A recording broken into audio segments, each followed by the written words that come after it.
อีโอ้ยเอานี่ลงมาสแตนทางนี่ฮะทางลัดไอ้ทางเอกชนน้องยางทางลัดเป็นจังหวัดไปโอ้ยหาขวามเอ้ยสบายดีทุกคนพบกันรายการนิวซีโอเวอร์อีกแล้วจ้าและมื้อนี้พิเศษเนาะนิวจะพาทุกคนไปคุดหน่อไม้เฮ็ดแกงหน่อไม้กินแบบวิธีบานๆของประเทศลาวเองเนาะแต่ว่าบ่เบิดเท่านั้นเฮามีแขกรับเชิญมาอีก2คนทุกคนเอ้ยค่าโตโคตรแพงเลยแต่ว่าเฮาบ่ได้จ่ายเนาะทุกคนเนาะเฮาบ่ได้จ่ายว่าผมเพิ่นเต็มใจมากมาเลยจ้าครับมาเลยจ้าเอามาอีกแล้วมาอีสังกับมึงสวนกูเด้มึงจ่างกูเนาะถามซื้อก่อนนี่ซื้อยังดีให้เราทุกคนก็จะคุณหนาคุณตากันเนาะซื้อตาเด้อดีเด้ซื้อมาลำหนึ่งเด้อทุกคน และเขาสิไปไสนี่เขากำลังสิพากันไปคุดหาหน่อใหม่วิธีสาวบ้านเด้อ มันเฮ็ดได้บ่ได้เก็บบ่หน่อใหม่อยู่เฮือนหน่อใหม่อยู่เฮือนหันมีแต่ว่าบ่เอาเฮ้ยสิไปคุดเอาอยู่ป่ามันจะบ่เก็บว่าสิรอดบ่สิได้กินอยู่ว่ามื้อนี้สิรอดหรือสิดวงมาเมืองกันนะทุกคนไปทุกคนไปคุดกันจ้าทุกคนมีข่าวหายจะมาบอกก็คืออยู่นี่นะบ่มีสัญญาณโทรศัพท์ทุกคนหาเป็นโทรศัพท์แล้วมึงเอามาสเตย์อีหยังอ่ะใส่วิธีชีวิตแบบบ้านๆสิได้ลงเฟซบ่บัดนี้โอ้ยบ่เป็นยังทั้งปูไปแล้วจังเบิ่งกันได้มาเพราะว่าเฮามาใส่ชีวิตแบบบ้านๆทุกคนเนาะแบบบ่ต้องดินโทรศัพท์ว่ามันกันว่าสิเป็นจังได๋ทุกคนเอ้ยอุ้ยพักอีติวแล้วก็อี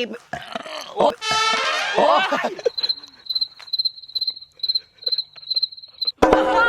คือบ่หาเอาเลยซักสิขนาดนี้คือบ่หาเอาเลยซักและทุกคนเส้นทางที่ว่าเขาสิย่างไปคุดหน่อไม้น่ะมันอยู่ในป่าเนาะย่างอีกประมาณ1 กิโล1 ลักว่าจังซั่นเนาะเอากูเบื่อซะเอากูมาเฮ็ดหยังหากว่าใกล้ๆนัดกันหั่นน่ะย่างยาเว้าลายเนาะได้มาแล้วเนาะได้มาแล้วยาเว้าลายถ้าเจอแท็กซี่มาหับกับมาหับบ่ได้เพราะบ่มีสัญญาณบอกไปก่อนโดดตายชีวิตวิธีไทยบ้านเนาะ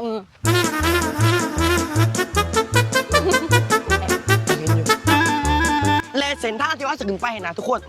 อยู่พูดตัวนี้พูดทั้งหลังทุกคนนี่มาเบิ่งกันว่าพวกกะหรี่2 โตนี่สิย่างได้บ่จับก็คือเฮ็ดหั่นแหละพอมันบานก็เป็นตะซุปว้ายเสียบจูบเอาเสียบมาจู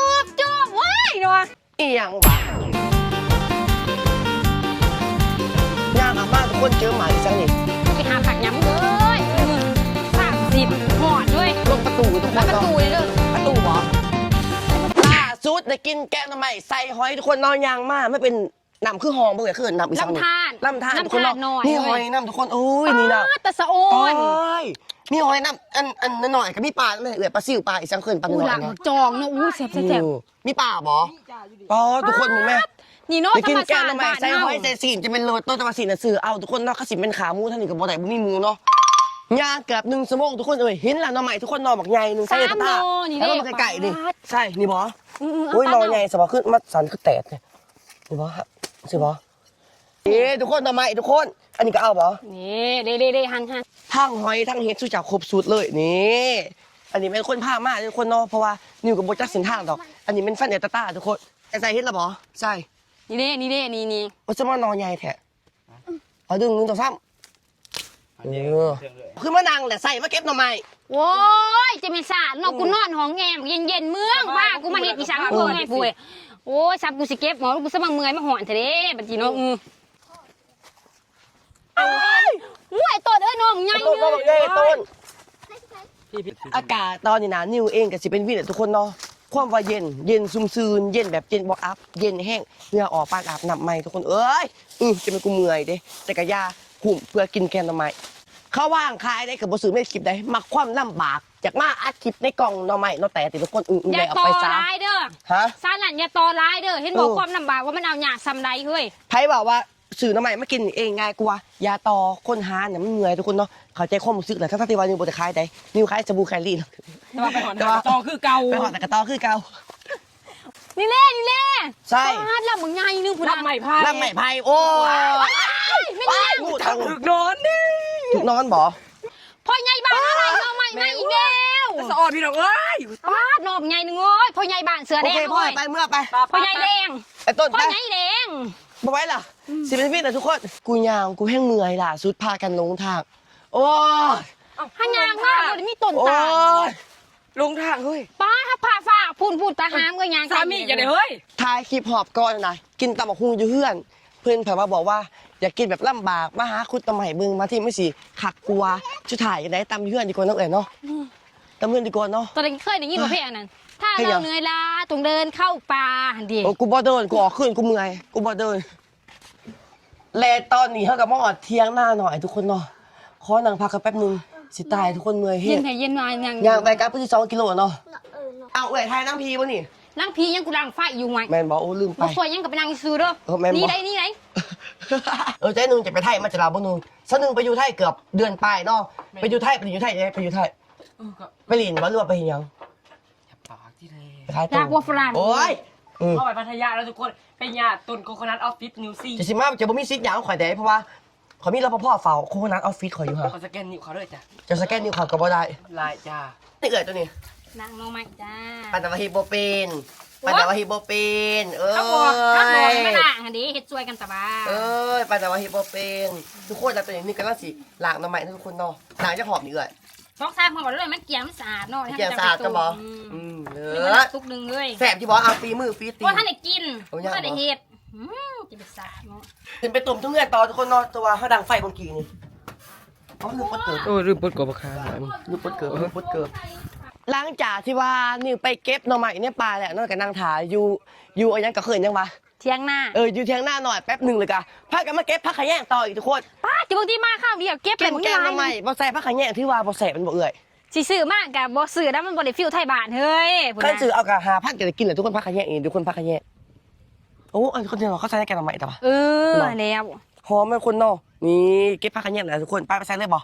โอ้ยใจเย็นๆเฮ้ยน้องใหม่บ่ต้องจืด เออ อ้าวนี่ลงมาสแต็กยังทางนี่ฮะ ทางลัดอันนี้ทางเอกโซนน้องยางทางลัดเป็นจังหวัดไป โอ้ยหาขวามงเอ้ย ตัวหนาที่ห้าแม่ยังหนึ่ง นั่งเบิ่ง นางเบิงซื่อๆเนาะ แม่ แม่เพราะคนงามต้องนางเบิงเนาะหากินอย่างเดียวเนาะ จะได้มาทำหมกบ่งานนี่ เอ้าแสดงว่าบ่งามเปิดกับประเทศแม่นถูกต้องนี่ทุกคนเฮ็ดกินแบบบานๆเนาะก็คือ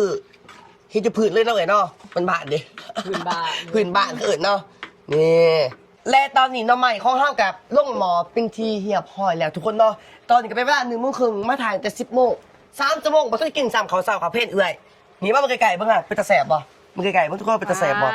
มีแต่หน้อใหม่บางเลยกะ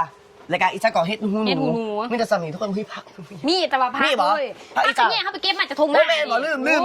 ไปมาใส่เอื้อย แล้วจ้า แล้วนะจ๊ะทุกคนแกงหน้ำใหม่ฟรีมือนิวเองจ้าเฮ็ดเองกับมือนะทุกคนเนาะไปเฮ็ดบ่ลืมขอเฮ็ด จะเฮ็ดจ้า แล้วทุกคนเนาะ4 ชั่วโมงคลิปนี้จนว่าเมื่อย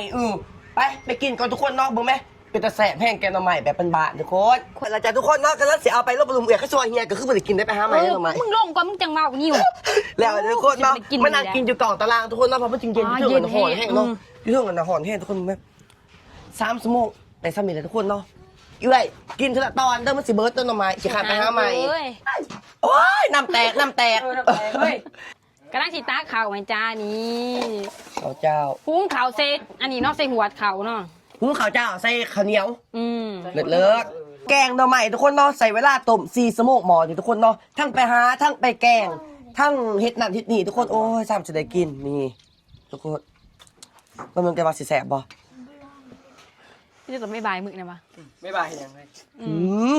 เอาตัวไปใส่อ่ะ แสบแห้งไปนั่งบ่ได้กินข้าวแต่เช้า ตื่นมากก็มาเลย ตื่นมากลับมาเลยก็บ่ได้กินข้าวเช้าทุกคนตอนนี้ก็บ่ายโมงเลยทุกคนเนาะเกือบบ่าย2แล้ว ใครบอกกึศน้ อืม ำใครว่า เอาคนไปหาลองกินเบิ่งบัดนี้เอา